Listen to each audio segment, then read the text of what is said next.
Russia's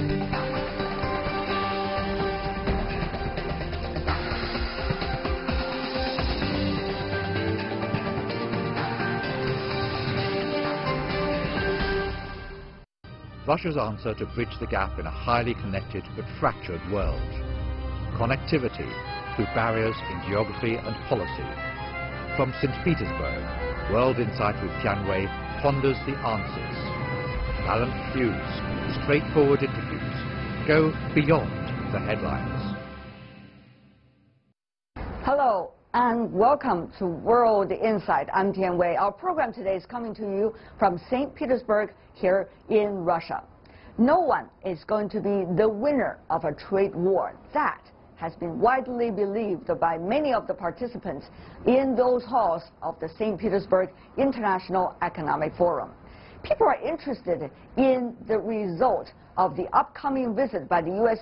trade delegation to China. They're interested in this not because they're interested in the two countries, China and the United States, but rather than a bigger issue. What is going to happen to the international trade system if the two of the world's economies are not necessarily going to see eye to eye with one another? Before we go to the discussion, this first. 3 days of this year's St. Petersburg International Economic Forum were devoted to building an economy of trust. The forum's slogan emphasizes the idea that without trust, all efforts would be in vain, be it in meeting current global threats and challenges or work on the world economy and business. Global lack of trust brings into question the perspectives of a global growth. The logic of economical egoism doesn't match with today's specialization of countries and companies with building complex global production chains. It can actually push global economy and trade back to the past, to the era of natural economy. French President Emmanuel Macron also said we need to develop a multilateral approach to solving international issues. Europe will only be able to move forward if it is at several speeds, as it is nowadays, but if it is so assumed, always having the door open for those who are ready to reach it. As a result of mistrust, trade protectionism is making a comeback. Discussions at the forum voice concerns about the trend's impact on global economic activities and growth. International Monetary Fund Chief Christine Lagarde says nobody wins in a trade war. The protectionist threats that we are hearing, the tariff threats that we all talk about and have in mind, clearly constitute a threat to that confidence in international trade. Opportunities alongside challenges to globalization are a priority in improving global economic governance. To this end, it is wise to adhere to a multilateral system and carry on with mutually beneficial cooperation, leaders said at the St. Petersburg Forum.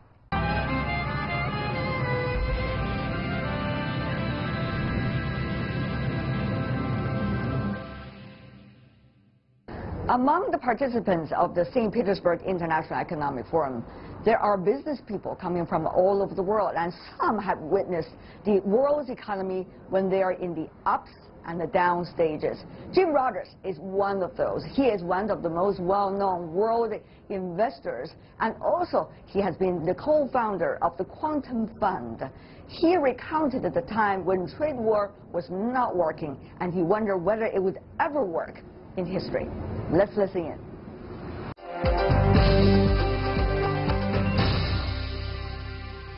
Trade issue between China and the United States.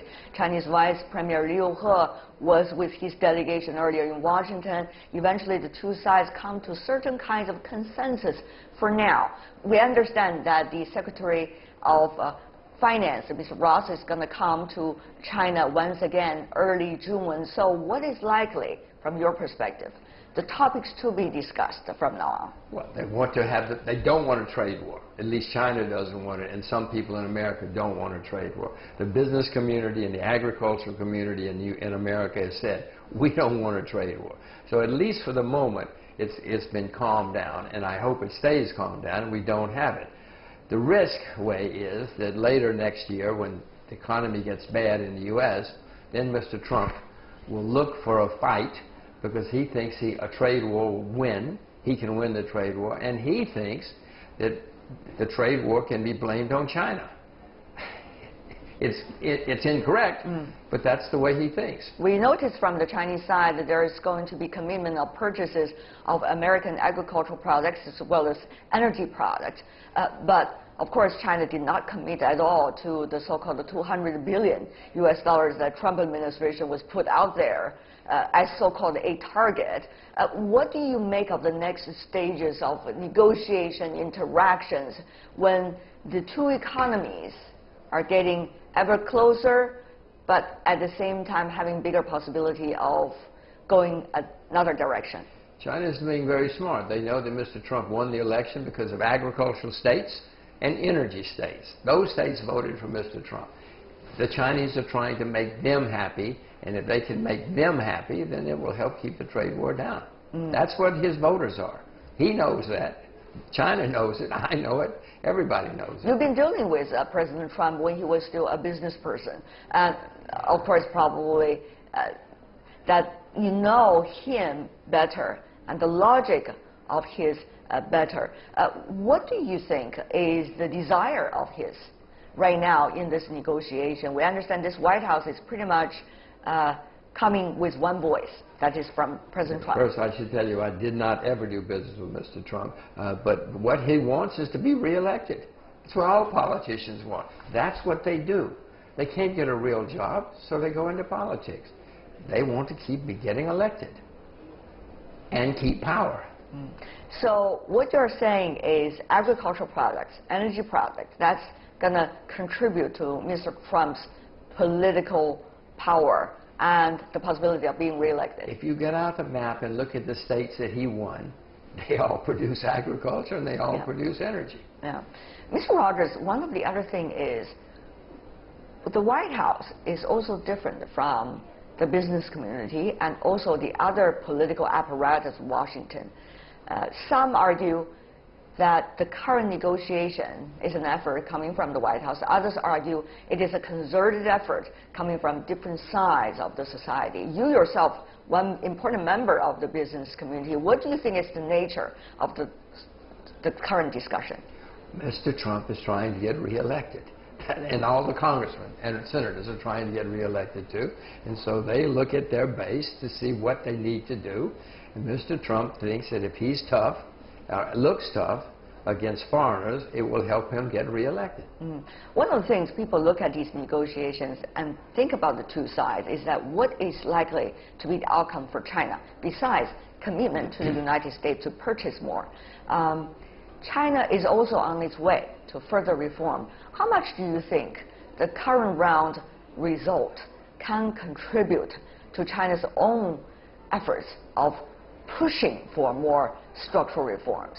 I hope China continues to open up. I mean, if I were China, I would open up completely today. I'm not China, and they don't have to listen to me, and they're not.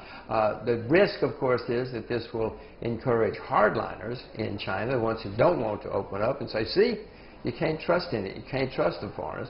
That's the risk.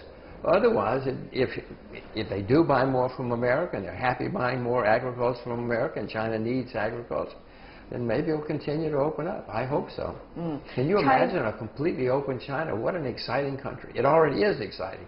The more it's open, the more exciting. This year, of course, Mr. Rogers, 40 years of reform and opening up anniversary. I know. I know you came to China very early in the years and went around China even on motorbikes. But the thing is, whether China will still have the guts to push forward further reform, that has been a topic being debated inside China a lot, too. I know it has been. As I say, the risk is that the hardliners who don't want to open will take courage from all of this. Now, most young people in China want to open up more and more and more. Some of the older people still remember the old days, but eventually it's going to happen. China's going to be the most important country in the 21st century way. It may take longer, but it's going to happen. China has been committing over the past few months, as if you could listen to the speech by President Xi Jinping at the Boao Forum, Mr. Rogers. You were there. I was there. You were there. Yeah, we were meeting each other. Yeah. And President Xi has been committing about the auto industry import tax reduction and many of the other issues, financial reform as well. How much do you think of the speed that China is taking on when it comes to the next stage of reform? I heard his speech, and it was a very enlightened speech, and it was showing restraint. I hope it continues. As I say, I would open up everything right now. Right now. I would announce on CGTN. Finance is open, everything is open. They're doing it at their speed. I cannot tell China what to do, but they're doing it. I would just do it faster. The debate about technology and the intellectual property rights, Mr. Rogers, is a big one between China and the United States, with the ZTE issue going on over the past few weeks and still lingering on. Mr. Rogers, China, United States, the trade, eventually the real essence of this debate, what exactly is it? Boy, let me tell you that China and the U.S. are the largest economies in the world. They're both vibrant, dynamic economies. They could work together and really be very, very rich. Are you being very idealistic, Mr. Rogers? Right. They're two very open, two very important and rich countries. If they work together instead of fighting each other over foolish things, can you imagine the two countries working together, how exciting and prosperous both would be, instead of these foolish squabbles about nothing? Now, China has to open up more. Don't get me wrong. China does need to open up more. But the two working together instead of squabbling, wow, that could be very, very exciting. And from the business perspective, I understand there are so many different interest groups in the U.S., as you may know better than anybody else than Mr. Rogers. The thing is, what you are hoping for, are they also the wishes of the others? Some people always suffer if there are open markets, yes. But for the most part, there are over 300 million Americans. Most of us would be better off with cheaper goods, better quality goods, and more trade going back and forth. Yes, there's always somebody who suffers. But that's the world, that's life, that's history. You cannot change that. If you don't want anybody to suffer, where would you go? Maybe the USSR, but it didn't work here either. It didn't work out. Mr. Rogers, do you think the Americans know this? Americans, I mean, generally speaking. Some. But for the most part, yes, if Mr. Trump goes on TV and says the foreigners are bad, everybody nods and says yes. The president said foreigners are bad and they must be bad. You realize our conversation is also broadcasting in the United States. Well, does that make it not true? It's correct.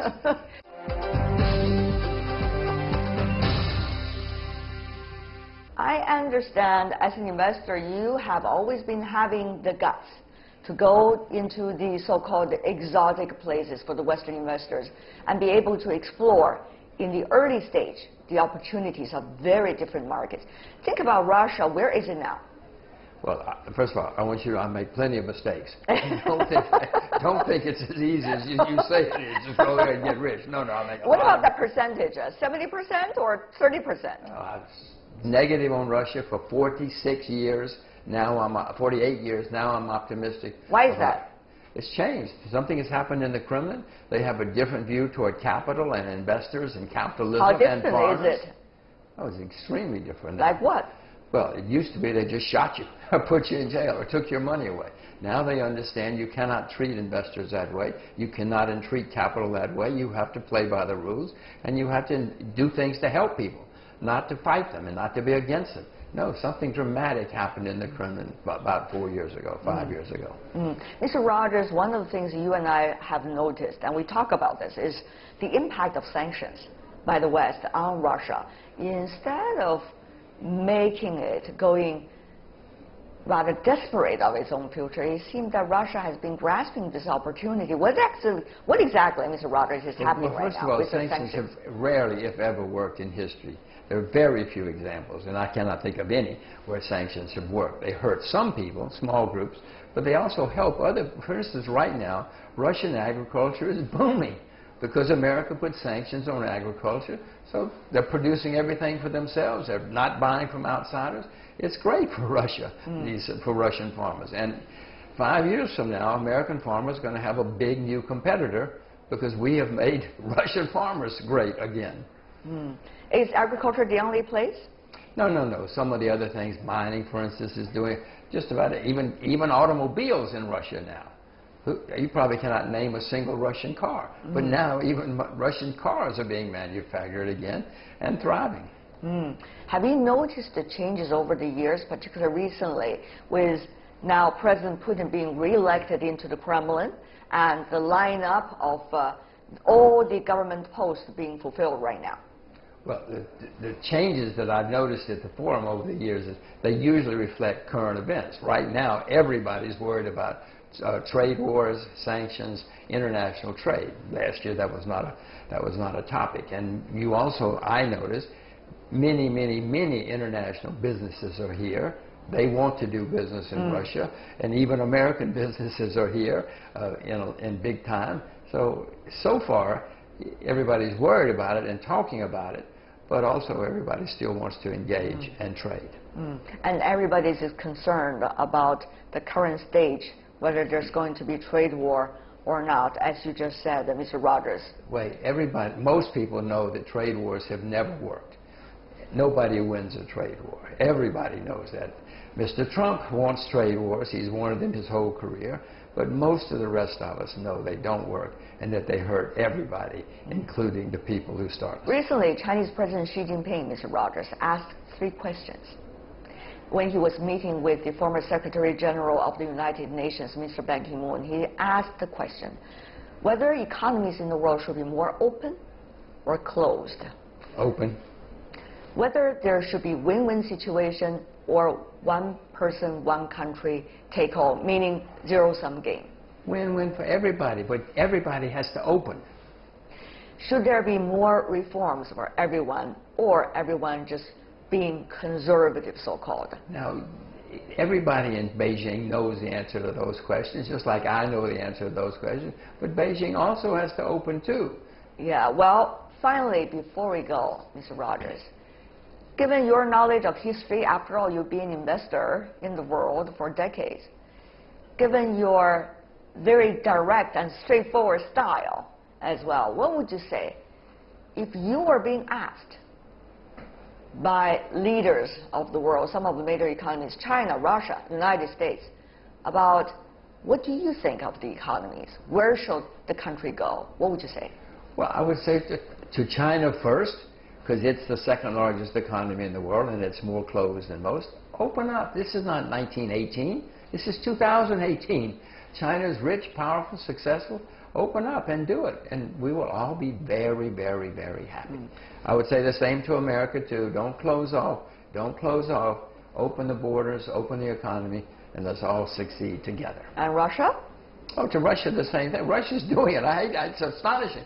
Here we are in the home of Lenin, Stalin. Well, Stalin wasn't here, but they were all here. And they're opening up amazingly, much more than most. They have a convertible currency. Not even China has a convertible currency yet. They have very low debt. China has more debt than Russia now. Russia's doing amazing things. All right. This is the home of Stalin and Lenin. Look out the window. It's amazing how they're changing. Jim Rogers, one of the most well-known world investor, and also co-founder of Quantum Fund. What a pleasure to have you always. I love that direct style. Well, I love being, I told you, it's good being with smart interviewers. Thank you so much, sir, for being with us here in St. Petersburg once again. And you are watching a special edition of World Insight coming to you from St. Petersburg. We'll be back